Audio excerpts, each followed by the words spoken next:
നമസ്കാരം. റാഫ്റ്റോ ക്രിക്കറ്റിലേക്ക് എവർക്കും സ്വാഗതം. ഇതാ നമ്മൾ IPLൻ്റെ ആവേശം അതിൻ്റെ പരകോടിയിൽ അവസാന ഘട്ടത്തിലെത്തി നിൽക്കുന്നു. അത് കഴിഞ്ഞാൽ പിന്നെ വീണ്ടും നമ്മൾ ഇൻ്റർനാഷണൽ ക്രിക്കറ്റ് ആവേശത്തിലേക്ക് പോകും. ഇന്ത്യക്ക് ജൂൺ മാസത്തിൽ അഫ്ഗാനിസ്ഥാനെതിരെ ഒരു ടെസ്റ്റ് മത്സരമുണ്ട്. അത് ജൂൺ 6 മുതൽ ജൂൺ 10 വരെയാണ്. അത് കഴിഞ്ഞിട്ട് 3 ഏകദിന മത്സരങ്ങളുടെ ഒരു പരമ്പരയും അഫ്ഗാനുമായിട്ട് കളിക്കുന്നുണ്ട്. ജൂൺ 14, ജൂൺ 17, ജൂൺ 20 തീയതികളിലായിട്ടാണ് ആ മത്സരങ്ങളുള്ളത്. ഈ രണ്ട്, അതായത് വൺ ഓഫ് ടെസ്റ്റിനും അതുപോലെ തന്നെ ഏകദിന സീരീസിനുമുള്ള സ്ക്വാഡുകൾ പ്രഖ്യാപിക്കുന്നതിന് വേണ്ടി നാളെ ഇന്ത്യൻ ടീമിൻ്റെ സെലക്ഷൻ കമ്മിറ്റി ചേരുന്നുണ്ട്. അതിലാരൊക്കെ ഉണ്ടാകും എന്നുള്ളതാണ് എല്ലാവരും ഉറ്റുനോക്കുന്നത്. റെസ്റ്റൊക്കെ പല പ്രധാന താരങ്ങൾക്കും കൊടുക്കാനുള്ള സാധ്യതയുണ്ട്. അപ്പോൾ റേവ് സ്പോർട്സ് അതുമായി ബന്ധപ്പെട്ട വിവരങ്ങൾ ഇപ്പോൾ പുറത്തുവിടുന്നുണ്ട്. മുഹമ്മദ് ഷാമി ഇന്ത്യൻ ടീമിലേക്ക് മടങ്ങിയെത്താനുള്ള സാധ്യത കാണുന്നു. അതുപോലെ ഏകദിന ടീമിലേക്ക് സഞ്ജു സാംസണിനെ ഉൾപ്പെടുത്താനുള്ള സാധ്യത കാണുന്നു എന്നുകൂടി ഇപ്പോൾ റേവ് സ്പോർട്സ് റിപ്പോർട്ട് ചെയ്ത് നമ്മൾ വിശദമായിട്ട് കാര്യങ്ങളിലേക്കൊന്ന് പോവുകയാണ്. ഇപ്പോൾ ഒറ്റ ടെസ്റ്റാണ് നടക്കുന്നത്. അത് 2025-27 WTC സൈക്കിളിൽ പെടാത്ത, അതിനുള്ളിൽ വരാത്ത ഒരു ടെസ്റ്റാണ്.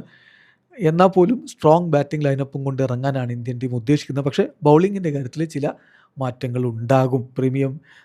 പ്രീമിയർ ഫാസ്റ്റ് ബൗളറായിട്ടുള്ള ജസ്പ്രീത് ബൂംറയ്ക്ക് റെസ്റ്റ് കൊടുക്കാൻ സാധ്യതയുണ്ട്. അതുപോലെ തന്നെ മുഹമ്മദ് സിറാജിനെ ഏകദിനത്തിന് മാത്രം കളിപ്പിക്കുന്നതിനായിട്ട് അദ്ദേഹത്തെ ഒന്ന് പ്രിസർവ് ചെയ്യുന്നതിന് വേണ്ടിയിട്ടുള്ള സാധ്യതയുമുണ്ട്. അപ്പോൾ പേസ് ഡിപ്പാർട്ട്മെൻറ്റിൽ ചെറിയ മാറ്റങ്ങൾക്കുള്ള സാധ്യതയാണ് വരുന്നത്. പ്രസിദ്ധ കൃഷ്ണ ഫാസ്റ്റ് ബൗളിംഗ് യൂണിറ്റിനെ നയിക്കാൻ ഫ്രണ്ട് റണ്ണറായിട്ട് ഉണ്ടാകുമെന്ന് പ്രതീക്ഷിക്കുന്നു.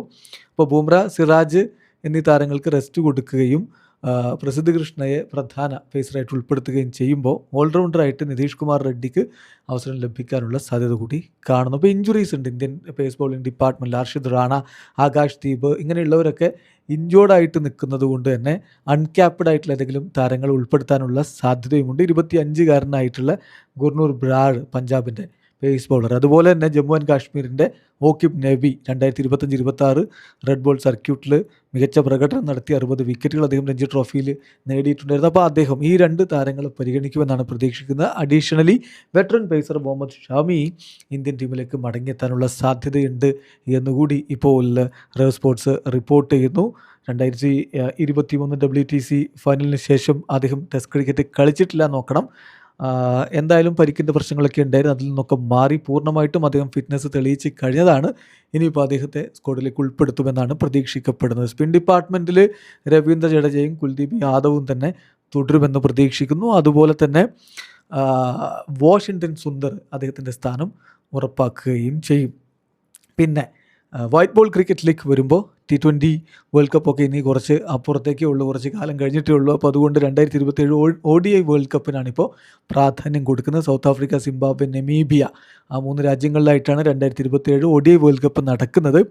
അപ്പോൾ അഫ്ഗാനിസ്ഥാനെതിരെയുള്ള ഈ 3 ഏകദിന മത്സരങ്ങളുടെ പരമ്പരയോടുകൂടി ആ വേൾഡ് കപ്പിനുള്ള ഒരുക്കങ്ങളിലേക്ക് ഇന്ത്യൻ ടീം കടക്കുകയാണ്. സോ ഇന്ത്യയെ സംബന്ധിച്ചിടത്തോളം റിലേറ്റീവ്ലി സ്റ്റേബിൾ ആയിട്ടുള്ളൊരു ODI സ്ക്വാഡ് ഉണ്ട്. അത് തന്നെ ആയിരിക്കും മിക്കവാറും ഈ ഒരു മത്സരങ്ങൾക്ക് ഉണ്ടാവുക. പക്ഷേ ചെറിയ ചില മാറ്റങ്ങൾ ബിഹൈൻഡ് ദി സ്റ്റംസിൽ സഞ്ജു സാംസൺ വരാനുള്ളൊരു സാധ്യതയുണ്ട് ODI സ്ക്വാഡിലേക്ക് എന്നുകൂടി റേവ് സ്പോർട്സ് റിപ്പോർട്ട് ചെയ്യുന്നു. KL രാഹുലാണ് ഫസ്റ്റ് വിക്കറ്റ് കീപ്പർ. ഋഷഭ് പന്തായിരുന്നു ബാക്കപ്പായിട്ട് ഉണ്ടായിരുന്നത്. പക്ഷേ ഋഷഭ് പന്ത് ഒരു പക്ഷേ സ്ക്വാഡിൽ നിന്ന് പുറത്തേക്ക് പോകും. പകരം സഞ്ജു സാംസണ് അവസരം കൊടുക്കാൻ ടീം മാനേജ്മെൻറ്റ് തയ്യാറാവും എന്നാണ് ഇപ്പോൾ റേവ് സ്പോർട്സിന് റിപ്പോർട്ട്. ഏതായാലും കാത്തിരിക്കാം നാളത്തെ ഇന്ത്യൻ ടീം പ്രഖ്യാപനത്തിനായി. വീഡിയോ അവസാനിക്കുന്നു. ക്രിക്കറ്റ് ലോകത്തെ കൂടുതൽ വിശേഷങ്ങളുമായി റാഫ്റ്റോ ക്രിക്കറ്റ് എത്താം.